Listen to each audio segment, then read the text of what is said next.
don't need to be so cold and like professional and stuff. We want to really harness our funny side or our crazy side. Hi everyone. So I am here today to talk a little bit about art therapy and how branding can help communicate the value that art therapy brings. So the first thing that we want to talk about is brand photography. So photography in general is very important for a brand, especially if you're trying to show the environment or the objects you use or what activities you do. And first of all, I just want to say that we do not want to dive into any stock photos. Stock photography is absolutely generic.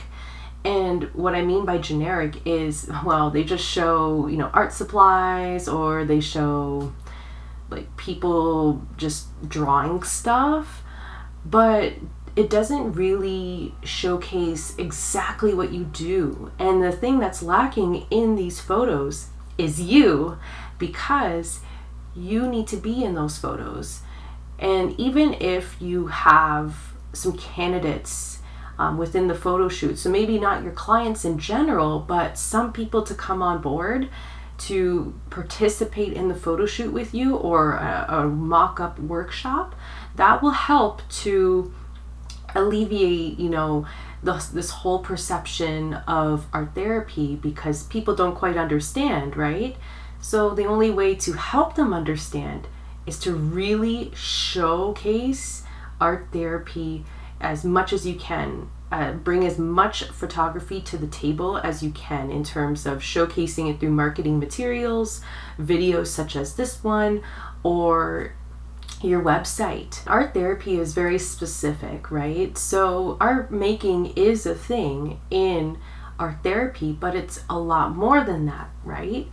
There's a lot of psychological things that really helps to, alleviate any of the problems that individual is having on a mental level. With photography in general, with the brand blueprint that normally I enjoy building with my clients, the blueprint really helps just to really connect with that ideal person that you want to help. So that desired person, who are they? What are some things that they like? And then you want to showcase that in your photography. How you can do that is just asking your clients, maybe your current clients or your favorite clients, ask them, some of the environments that they love to be in and what they like to do in terms of, art therapy, what kind of activities. And if they're comfortable, you can ask them if they can be in a photo shoot with you, or if they can somehow participate in terms of showcasing what art making sounds like or looks like, and any kind of testimonials or a video of them talking about their art therapy session. Those are all great things that you can add to your brand in general. And this is what we call strategic photography, because strategic photography is now we are curating images and creating a staged environment that really attracts that specific person that you really want to help. And doing so will make things easier for you in terms of how you want to tell your story through the imagery that you use.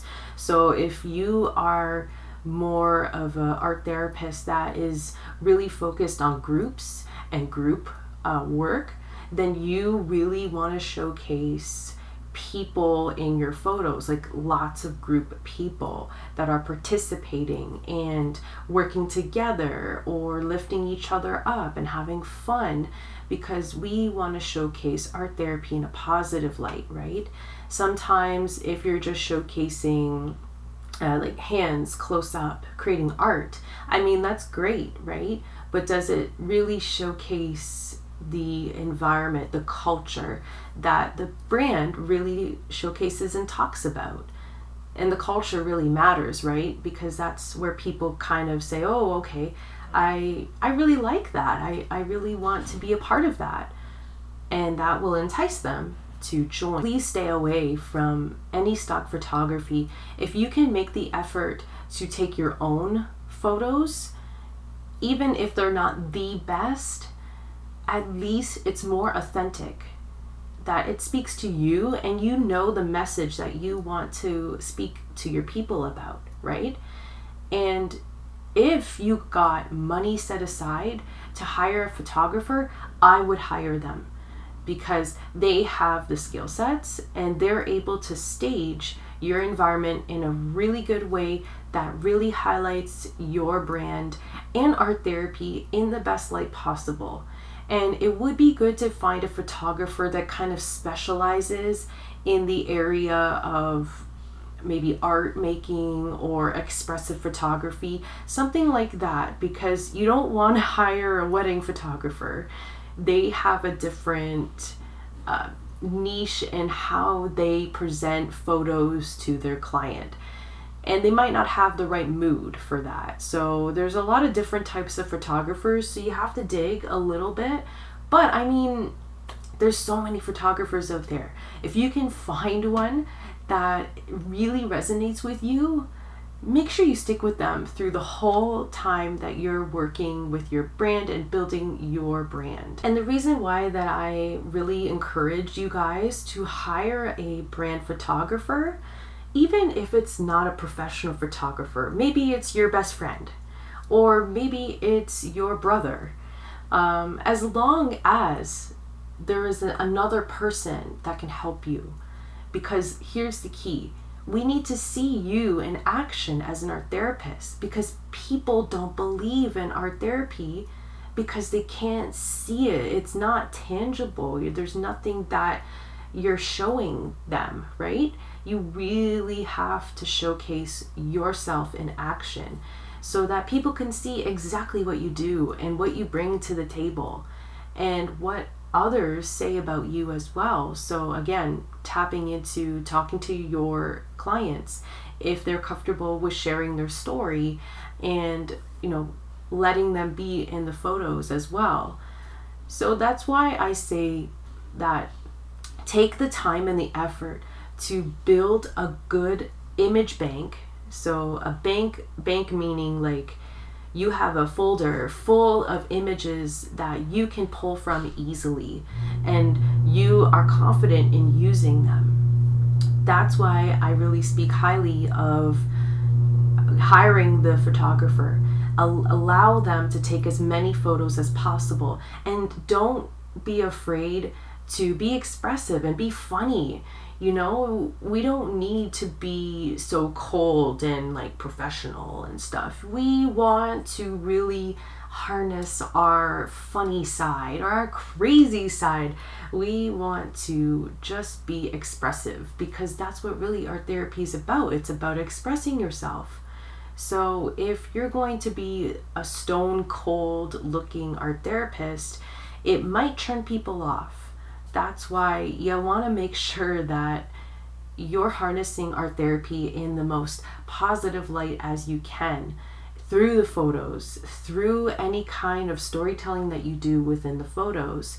The more photos that you have, the better. The more variety of photos that you have is also better, because then that might shift people's mindsets into perceiving art therapy as something more than just creativity, right? This is why I believe that branded photography, making the effort to hire a photographer, knowing your ideal client, will be the best thing for you, to allow people to see the value, and you're able to perceive yourself in the best light because of that. I got many art therapists telling me, they're struggling to communicate, the meaning of art therapy, the value that it brings.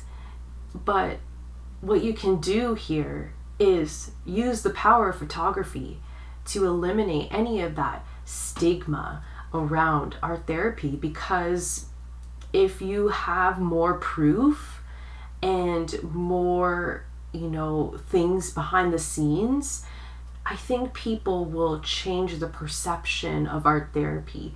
And that's why the power of photography is so important. So please, guys, really take the time to make that effort to improve your photography. Do not go to stock photos. Really invest the time to just build an image bank of photos. Even if it's just you taking the photos, it's better than stock photography. So I hope that today was valuable to you and that this video really brings in some more insights in terms of how photography can change the whole meaning of art therapy and really understand the value that it brings. So thank you guys so much for joining today, and I hope to see you guys in the next video. Bye!